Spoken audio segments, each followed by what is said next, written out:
Introduction. Being smart in business means knowing what's just around the corner. It means thinking ahead and preparing for inevitable changes that will impact the way business is conducted. This is what allows a business to be resilient and to thrive in a changing environment. Digital marketing is no different. In fact, in his book, The Personal MBA, author Josh Kaufman discusses the value of counterfactual simulation. This means imagining future possibilities and then preparing for them. Let's say that you have a big business that is doing well in a specific niche. Maybe you have a company that sells a whey protein shake. The mistake that some big businesses make is to assume that they're too big to fail and to coast along as they are. But what would happen if another company came along and released a better protein shake for a fraction of the price? What if a new source of protein were to be discovered? What if a study revealed that whey protein was bad for us? Any of these things could happen and could completely shake up even the most established business. The smart company, though, will already have considered these eventualities and prepared for them. This is counterfactual simulation. It's thinking about what's just around the corner and then preparing for those possibilities. As digital marketers, that means thinking about things that could impact on the face of marketing. And one of the things that could have the biggest impact of all? Artificial intelligence. AI and machine learning have the potential to completely change the face of internet marketing, rendering many older strategies obsolete even. Only by preparing for those changes can you ensure that your websites manage to hold their position in the SERPs, that your advertising campaigns remain profitable, and that your services remain relevant. And a lot of this stuff isn't just speculation. It's happening right now. AI is already making huge waves even though you may not realize it yet. It's affecting the way that SEO works, the tools and software we use, and the way that ads are displayed. AI is able to think faster and smarter than any human, and that's especially true when it comes to internet marketing, which is a data-driven pursuit. An AI marketer can create endless amounts of content in a second, doing the work of hundreds of humans. All of that content will be perfectly catered toward the target demographic. AI will run Google. It will manage entire business models. It will run AdWords, and it will run new tools we haven't even dreamed up yet. The digital marketing singularity is just around the corner. This training will help you to prepare and explain several concepts. AI versus machine learning, how to conduct SEO now that Google is an AI-first company, chatbots, programmatic advertising, big data, RankBrain, digital assistants, data science, SQL, latent semantic indexing, and the future of internet marketing. In this training, you will gain a crystal ball with which to gaze into the future of internet marketing and to ensure that you are ready for all those changes when they come. By the end, you'll be better prepared and in a better position than 99.9% of other marketers. What is AI and machine learning? Before we go further, we should first take a look at precisely what AI and machine learning actually are. These are two related but also distinct terms which often get confused. Both will impact on marketing, but in different and unique ways. AI then is artificial intelligence. That means software and hardware designed to act and appear intelligent. Such software is capable of making meaningful choices and conducting activities that we would normally consider the domain of humans. AI comes in two broad flavors. One is weak AI, which is also known as narrow AI. Weak AI is essentially a form of AI that is designed to perform a specific job. An example of this is the self-driving car. This form of AI is capable of knowing the positions of countless cars on the road and being able to respond by steering, accelerating, braking, etc. If you were to watch a self-driving car from the outside, you might think a human were driving. In that way, it does a job that would normally be considered a human role. But at the same time, you can't speak with a self-driving car and you can't ask it how it's feeling. A self-driving car would certainly not pass the Turing test. Note, the Turing test is a test designed to measure the effectiveness of an AI.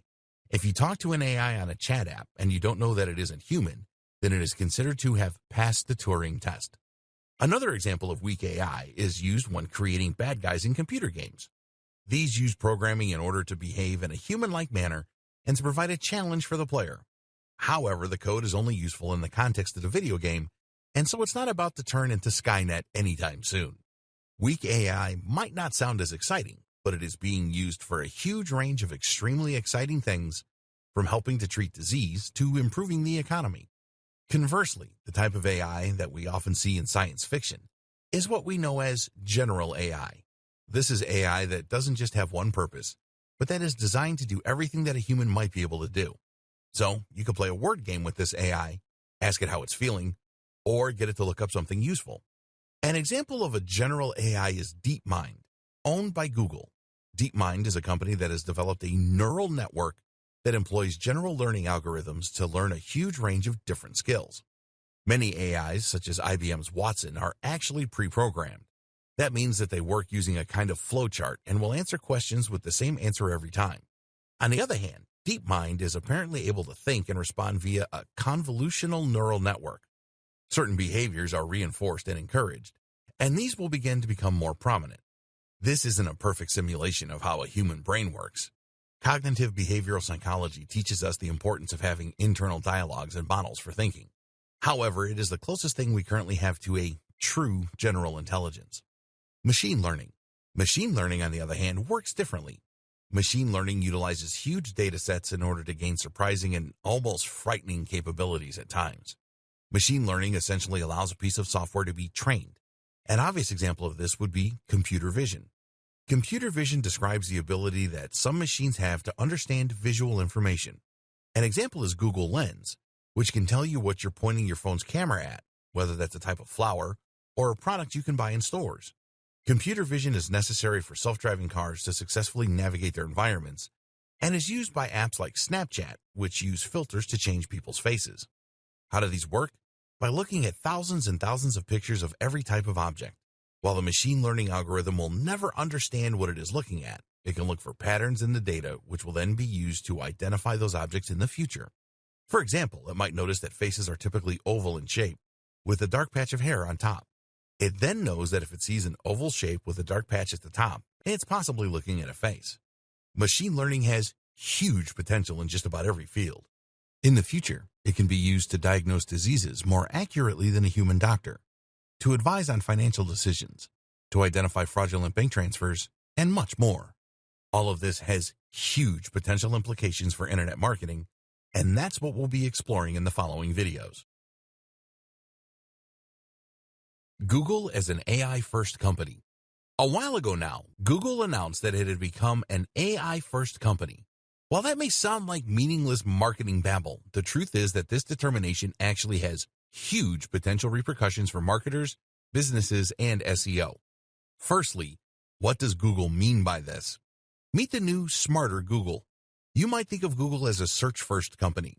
The first product that Google provided was a search engine, and that is still what most of us associate with the company. Traditionally, Google's search engine did not work much like an AI. Rather, search worked by attempting to match search terms with the content in an article. This is why the advice for SEOs was to insert lots of key phrases into their articles so that Google's spiders could read that content and quickly identify that it would be a good match for what the person was searching for. As we all know, this didn't work out perfectly for Google. Lots of unscrupulous marketers abused the system by inserting hundreds of search terms into every article, which in turn meant that content Google would show to the user would be garbled and unreadable. That's why, over time, Google has begun to work more and more like an AI. Now, Google no longer attempts to look for exact keyword matches. Instead, Google tries to answer questions that you ask it. It does this by trying to understand what the user is looking for along with the context, and then to provide relevant answers through its search. RankBrain. Google is able to do this through machine learning. Specifically, it uses a form of natural language processing, which Google refers to as RankBrain. RankBrain is at least partly responsible for helping Google to cope with phrases and words that it hasn't seen before. If RankBrain identifies a word it isn't familiar with, then it can guess what it might mean based on context and based on its usage elsewhere. This helps Google to deal with unusual searches that it hasn't seen before without simply matching search terms to content in articles. Search queries are turned into word vectors called distributed representation. These are words and phrases that are close to each other in meaning and context. RankBrain will then try to map the query into words it understands or clusters of similar words. From there, it insinuates what the searcher actually means and is looking for and provides results on that basis. RankBrain also understands the relationships between words and the way that they work together. At one point, joining words such as the or and were ignored by Google. Now, Google understands the importance of these phrases and the way in which they impact on the intent of the user. Like all the best machine learning algorithms, RankBrain attempts to improve over time and adapt to users. It can see which results get clicked the most and thereby know when it is doing well and when it is getting things wrong. As such, it is able to improve search results for any given keyword quickly through algorithmic testing, which is helping to weed out low-quality content that attempts to game the system. RankBrain works using a tensor processing unit, TPU, which is an AI-specific piece of hardware stored in Google's data centers. This is a specific chip that is better able to handle the specific challenges of machine learning tasks. Google's further plans. Over the past few years, Google may have seemingly diversified. It now makes smartphones, it now makes self-driving cars, and it now makes apps like Google Lens. But at the heart of all these initiatives is some form of AI or machine learning.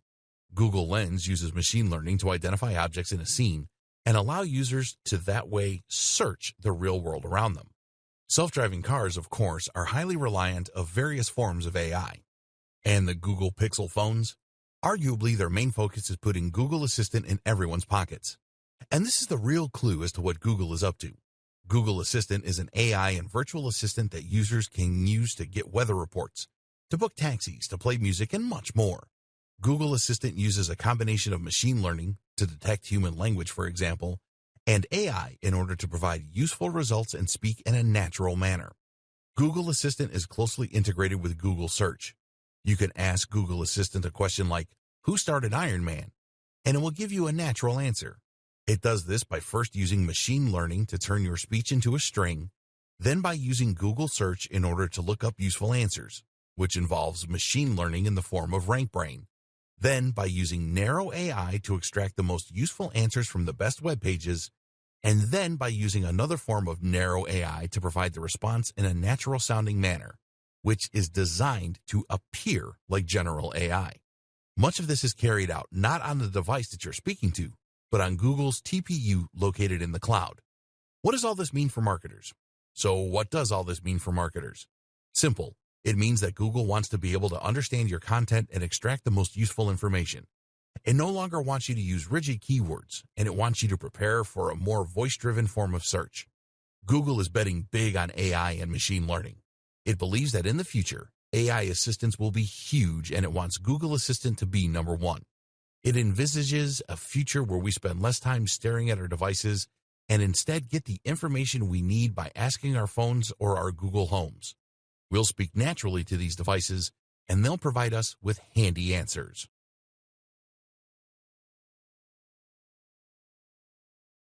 Preparing for semantic search. Whether Google Assistant eventually becomes the ubiquitous tool that Google wants it to be or not, the fact remains that Google wants search to become increasingly more natural and human. It already has in many ways. That means that marketers and website owners need to make some changes to the way they do things. It's no longer enough to find a keyword and repeat it a whole lot. You now need to work as though you're speaking with an AI. And that means a couple of things.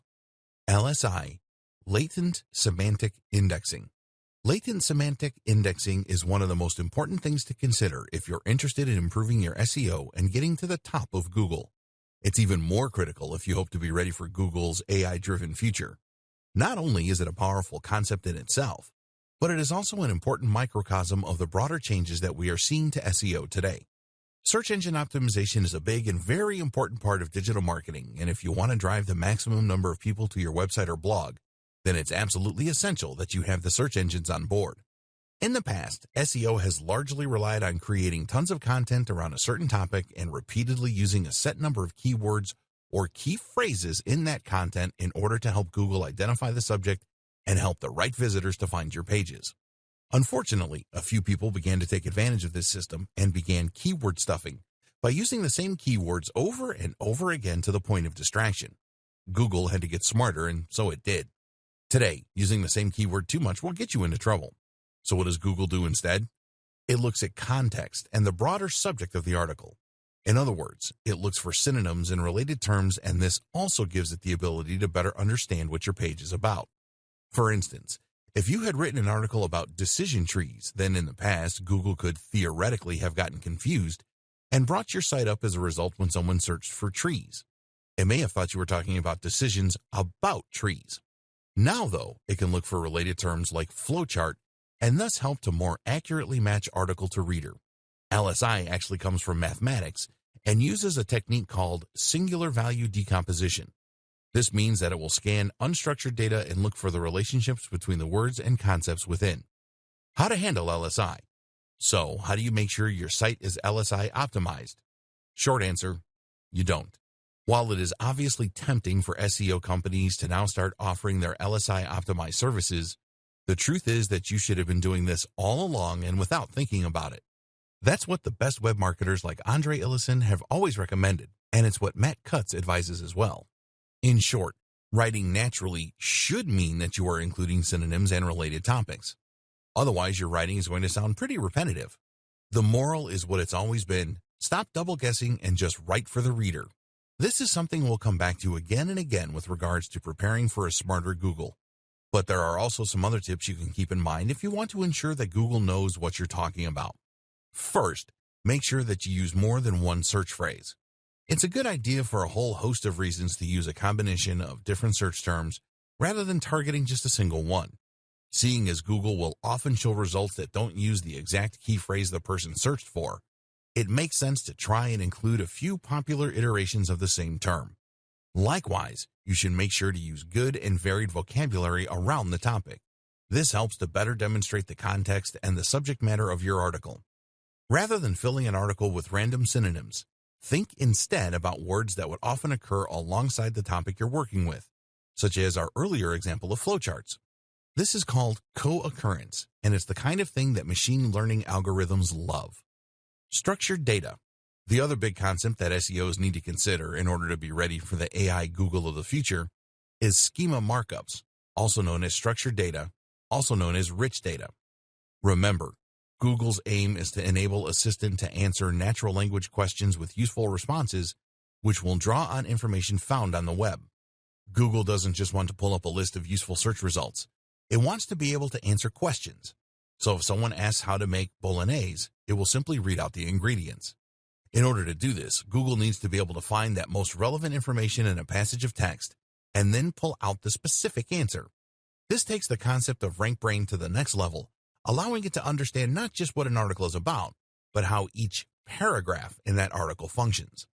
The problem is that Google's AI can't quite do this yet, at least not well enough to be able to usefully provide answers for people without occasionally including complete nonsense. That's where schema markups come in. The idea of a schema markup is to essentially annotate your articles and blog posts by telling Google what each bit is and what it does. Essentially, you're saying this is a list of ingredients, or this is a user rating. This also helps Google to provide what are known as rich snippets. Rich snippets are search results on the SERP's, search engine result pages, that include more than just a meta description. You might see a search result listed, for instance, that also includes bullet point steps, or that includes ingredients for the meal. This way, the user can see the information they're looking for without even needing to leave that website. How to use markups. Markups look a lot like HTML. Here's an example of what this might look like. That is basically telling Google that you are talking about a local business, the Candle Factory. You can also use schema to highlight product names, authors, aggregate ratings, software applications, restaurants, movies, and much more. To use this information, you can either look up the HTML code and implement it yourself, or you can use Google's handy markup helper, https://www.google.com/webmasters/markup-helper/u/0. Here you will simply share the URL of the page you want to mark up, and it will then provide you with the opportunity to create the necessary tags. There are also plugins you can use to the same end through WordPress. The good and the bad of schema markups. The savvy among you may have noticed some worrying issues with schema markups. Specifically, they encourage people not to visit your website. Let's say you have a recipes website and you included an article on cooking bolognese. You probably did this hoping that people would search for it on Google, find your website, and then visit your page in order to read about it. In doing so, they might also click on a few ads, they might buy an affiliate product, or they might just remember your brand so they come back again in the future. But if Google simply takes your key information and shares it, then there is no real incentive for them to actually visit your webpage. As such, there's no chance that they will click on your ads or buy your products.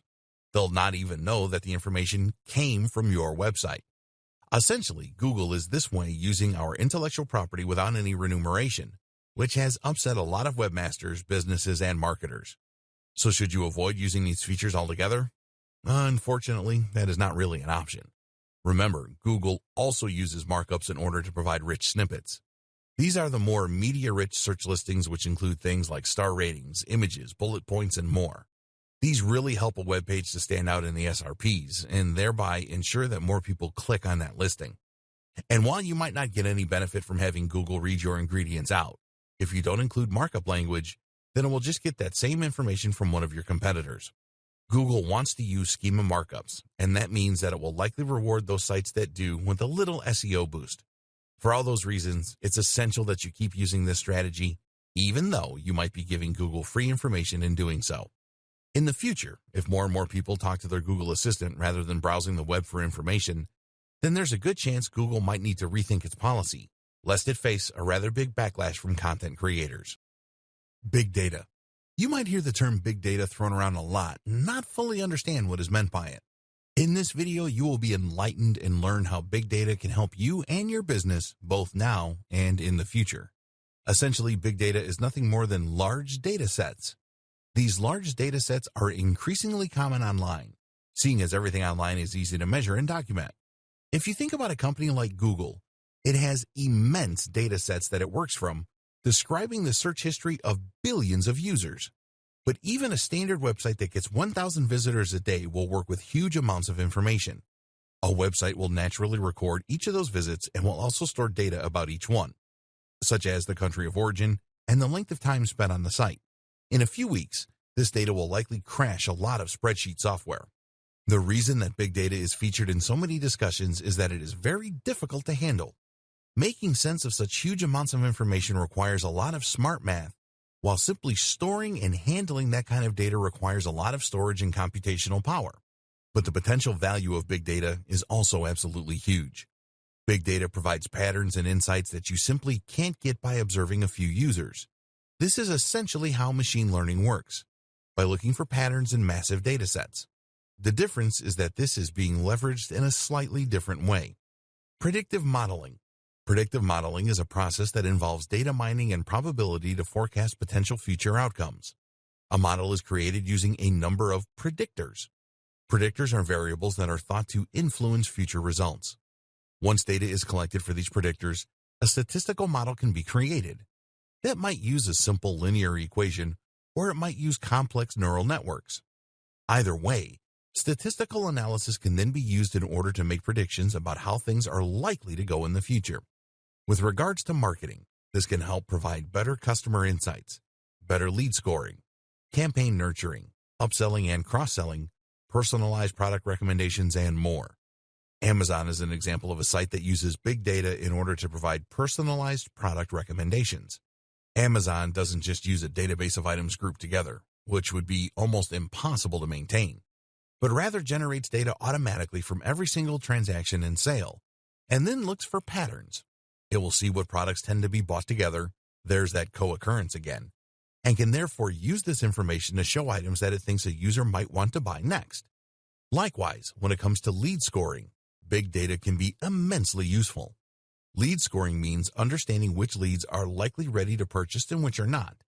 This is immensely useful information for companies that might want to send sales letters to the cross-section of their mailing list that they think will actually buy from them, rather than being put off by the amount of sales material they're receiving. Amnesty International uses segmentation and predictive modeling techniques in order to better identify the right groups to market toward.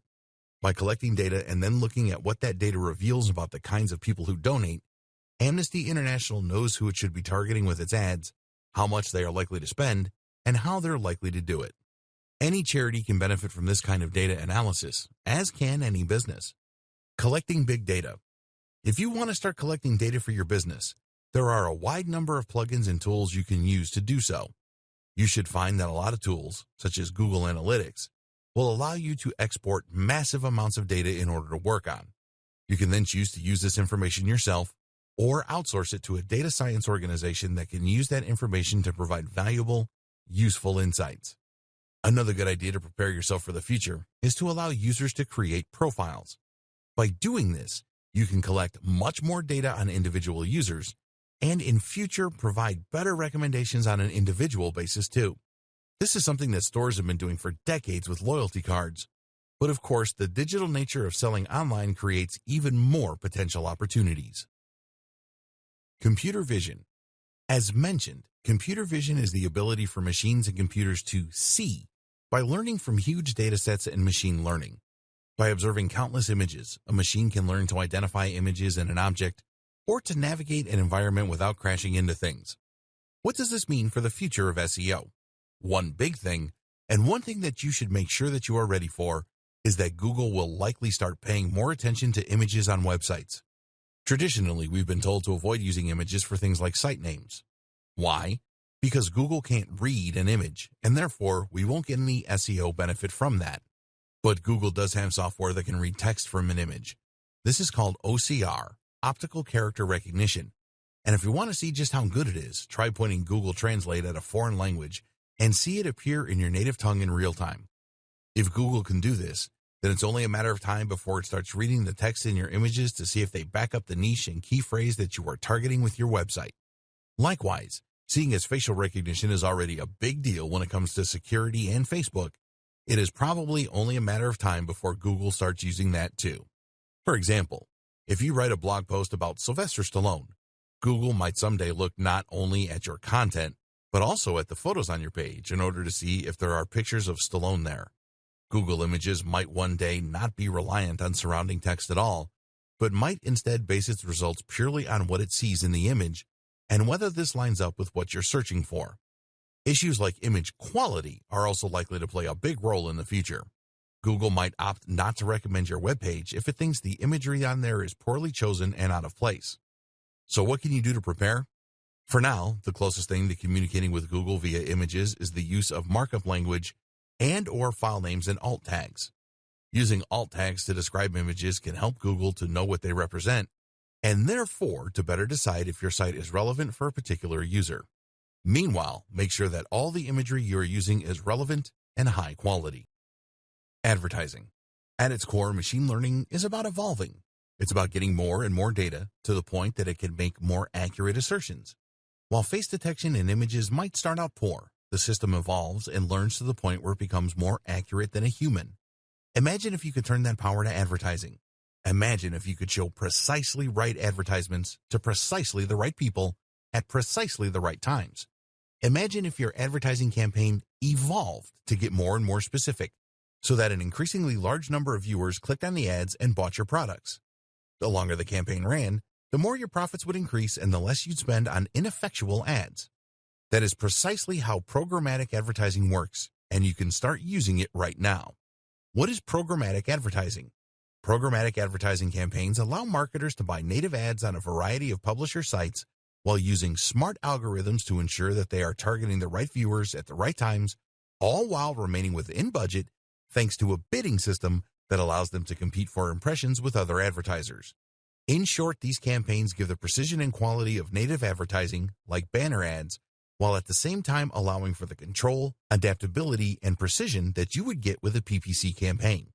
The net result is ads appearing on the sites of carefully selected publishers, but only when and if they are likely to yield the best results. Programmatic advertising uses a complex algorithm in order to identify your business's ideal customer and then to figure out where they are likely to appear on the web. It will then show the ads in those places and then utilize a learning algorithm. Instead of going from one publisher to another discussing rates, you allow a bot to do all the work for you. More importantly, though, this means that you won't waste money on an ad slot that no one looks at. Your ads will be chosen and honed by a smart algorithm, and the result will be that they get higher CTRs from the right targeted customers. RTB. This is how programmatic buying is different from other PPC or just buying a banner ad on your favorite news site. Giving you further control, meanwhile, is the option to use RTB or real-time bidding. What RTB essentially means is that you are automatically entering into a bidding war each time a page loads based on your predefined budget. These bidding wars allow your ads to compete with other advertisers, around a large selection of different websites that all cater to the specific demographics and context that you have chosen.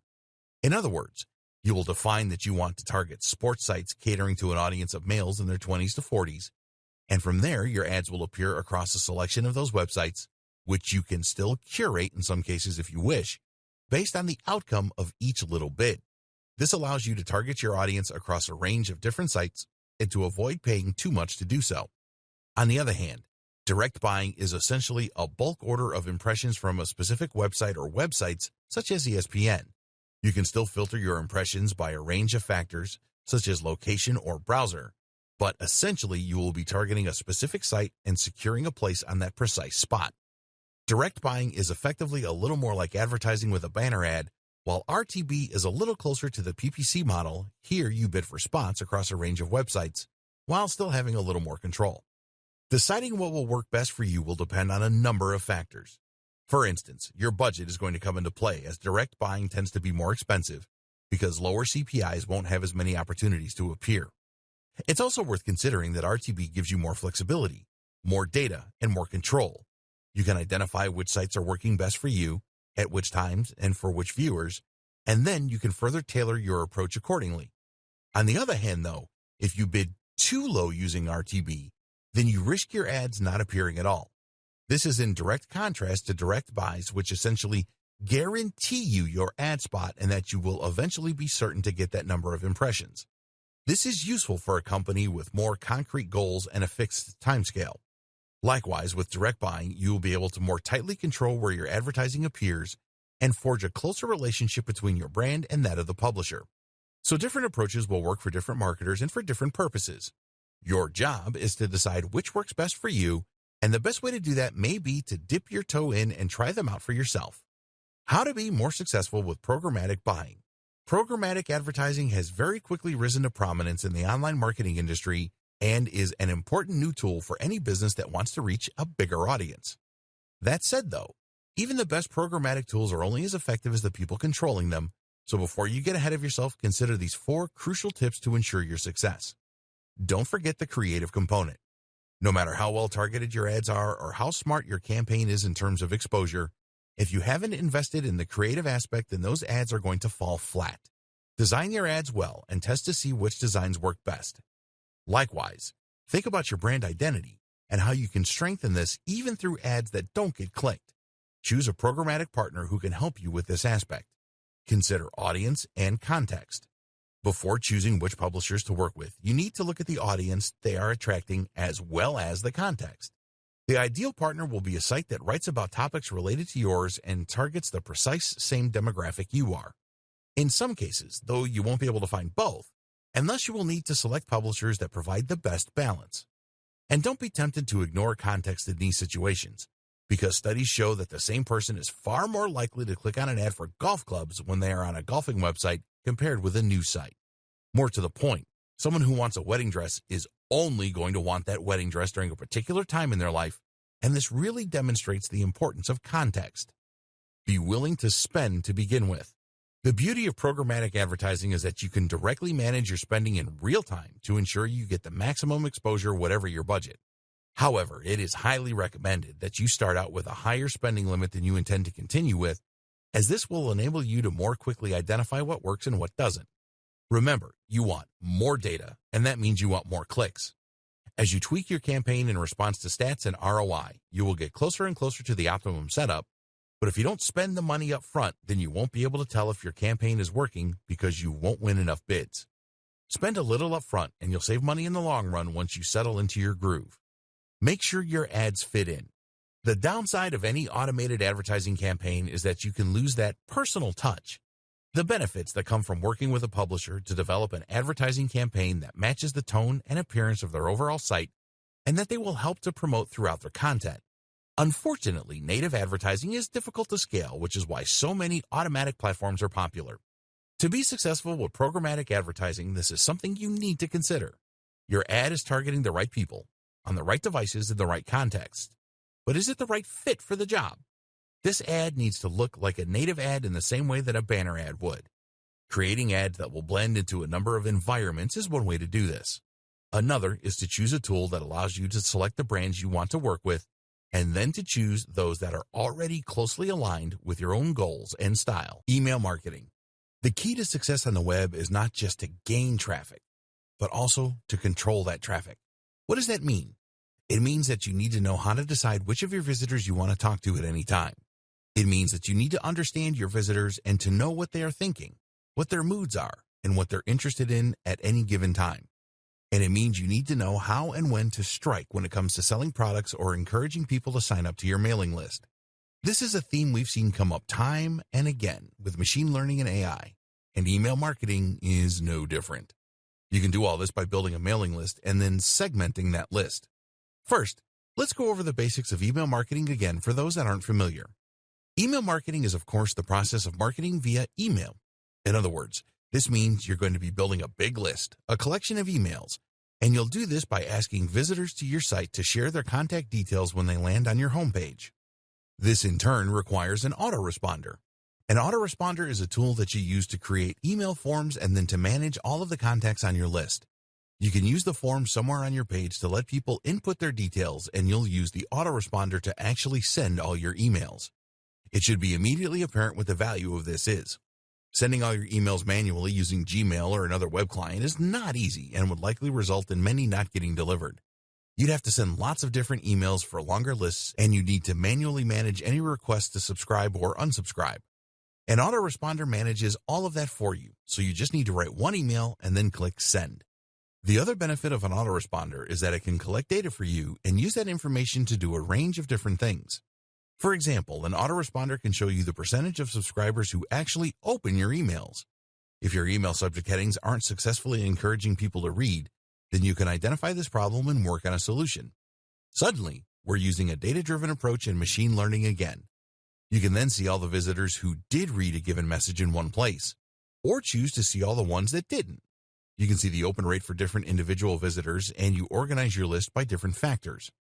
That's another handy thing about using an autoresponder. It will allow you to grab more information using the form embedded on your page, and that information can then be used to group your visitors. Want to just message the men? Go for it. Want to just message the people over 30? You can do that too. Or how about having multiple different mailing lists for different brands, or even for different products? All of this can be accomplished using just a single autoresponder. And of course, this kind of control and automation opens up all sorts of possibilities when it comes to AI and machine learning for marketers, lead warmth, and email segmentation. The true power of all this information comes from being able to use that data in order to pick and choose who your messages go to. For instance, you can decide that you want to send an email only to people who fall into particular categories. What we're interested in to begin with is sending emails based on engagement, retention, and lead warmth. A lead is anyone who has shown some kind of interest in buying from you. That means that anyone who has signed up to your mailing list can be considered a lead because they have demonstrated an interest simply by doing this. But at the same time, a lead is also anyone who visits your site or who takes your card. This is a cold lead, whereas someone who actually gives you their contact details is a warm lead. Leads get warmer the more interest they show in what you do and what you're selling. And the warmer a lead is, the more likely they are to buy from you. In fact, this is the true and most useful purpose of having a mailing list to begin with. It allows you to take your ice-cold leads and turn them into warm leads and then paying customers. I always liken this to asking for someone's phone number. If you were just to walk up to someone in a club and ask for their number, they'd likely just tell you to go away. Why would they give you their number when they know nothing about you and have shown no interest in you? First, you need to chat to them and let them get to know you. If they look at you and smile, they're a cold lead. If they respond to your witty banter and tell you their name, they're a warm lead. If they've kissed you or let you buy them a drink, they're a hot lead. And once they're hot, you can ask for their number. This is all about timing. Time this wrong, and they're not going to give you their number because you haven't laid the groundwork. The exact same thing is true with internet marketing. If someone visits your site and you tell them right away to buy your product, they won't.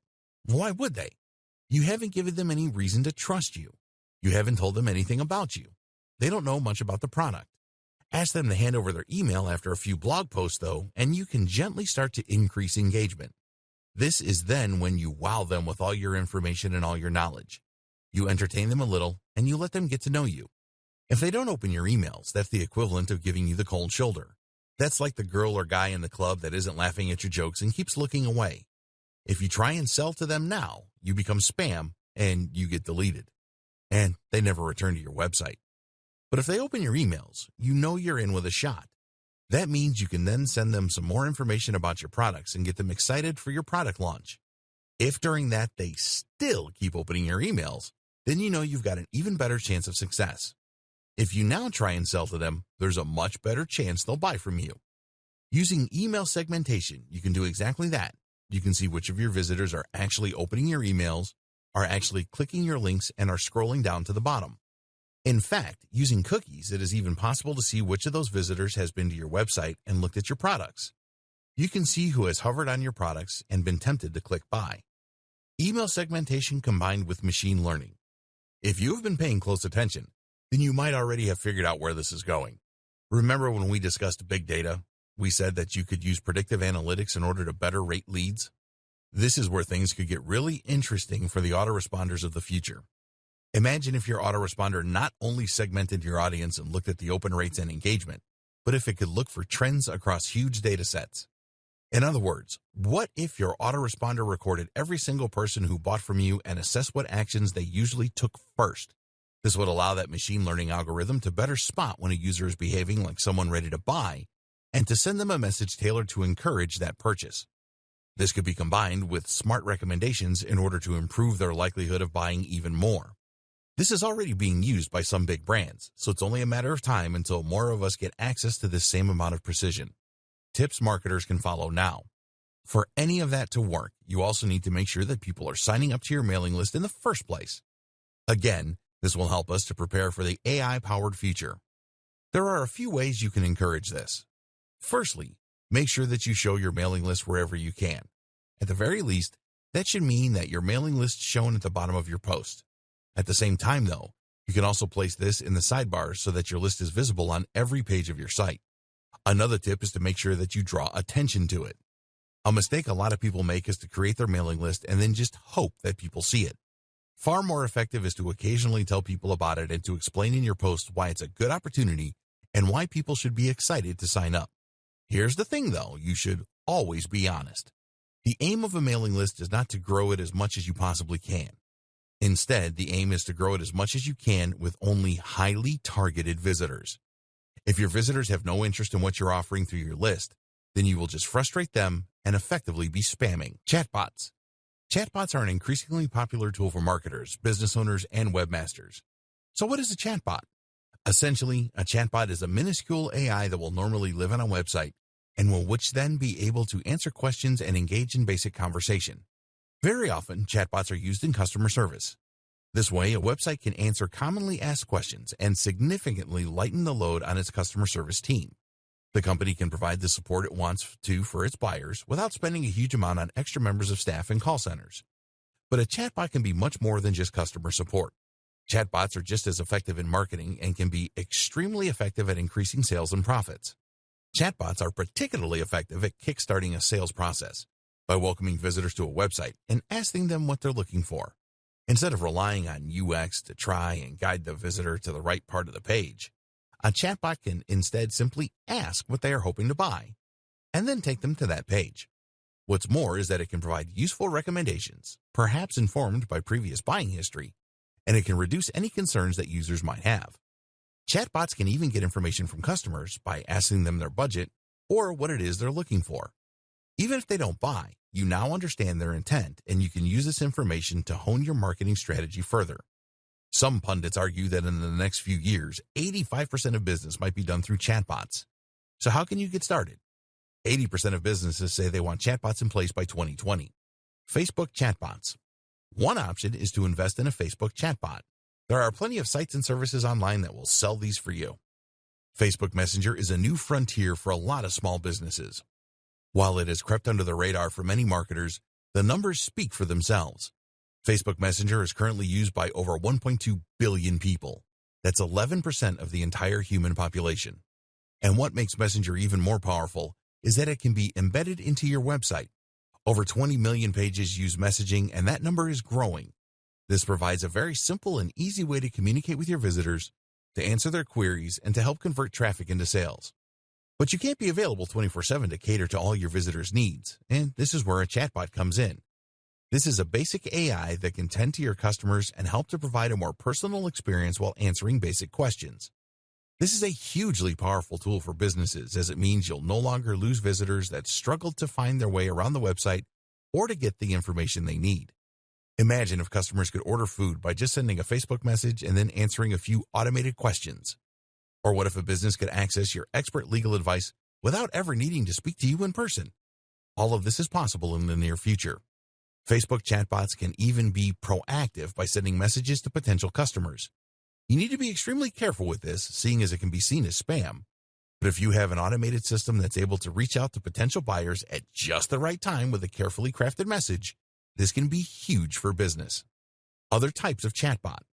Of course, not all chatbots are Facebook chatbots. There are many other ways to implement chatbots into a website, from creating them from scratch using homemade software to using them to respond to emails or SMS. Developing your AI skills using SQL. If you want to ensure you aren't left behind by developments in AI and machine learning, then it may pay to learn relevant skills that you can use to implement your own strategies. At least by understanding the tools used in AI and machine learning, you will be able to navigate these new horizons and make smarter decisions for your business. One of the key concepts to understand then is SQL. SQL stands for Structured Query Language and is a declarative language that is used to store and retrieve information from a database.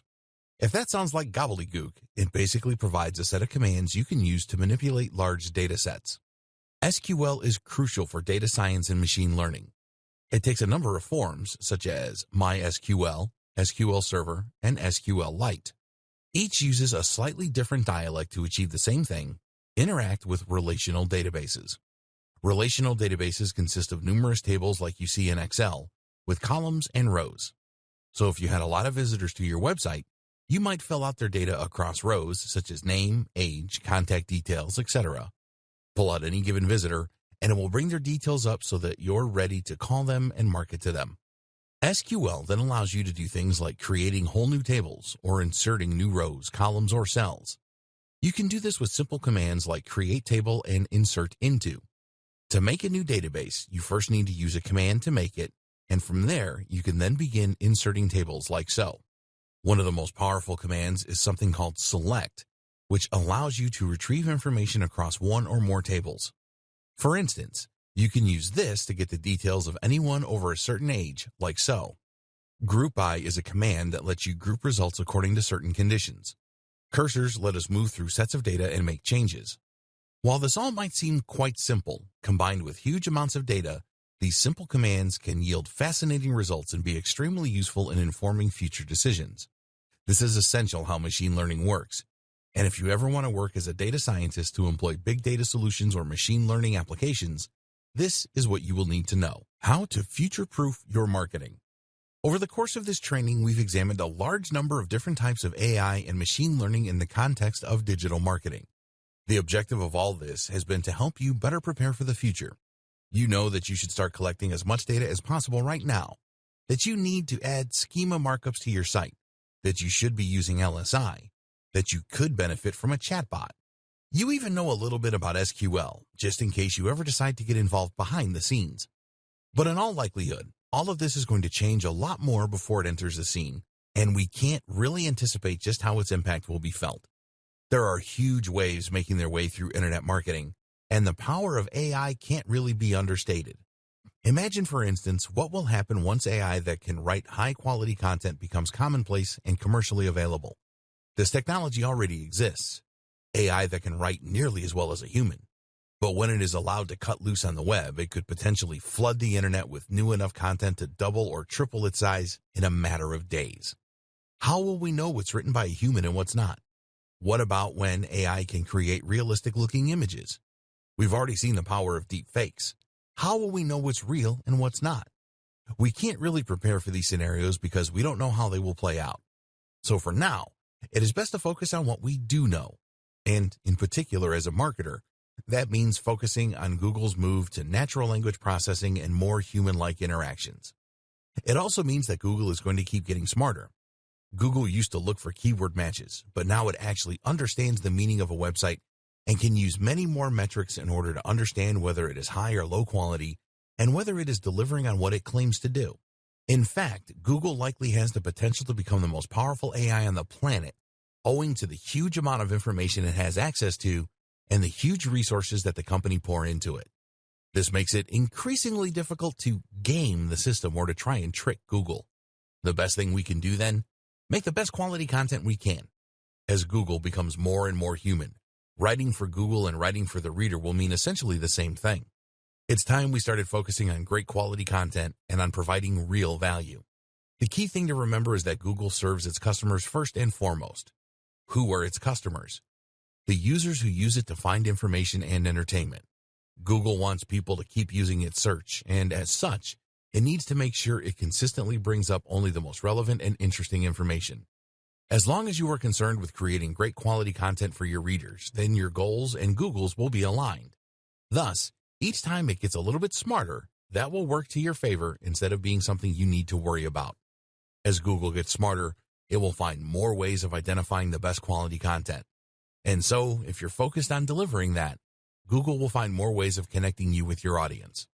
Combine this with more data collection and a generally more data-driven approach to marketing, and you'll be ready for the future of the industry.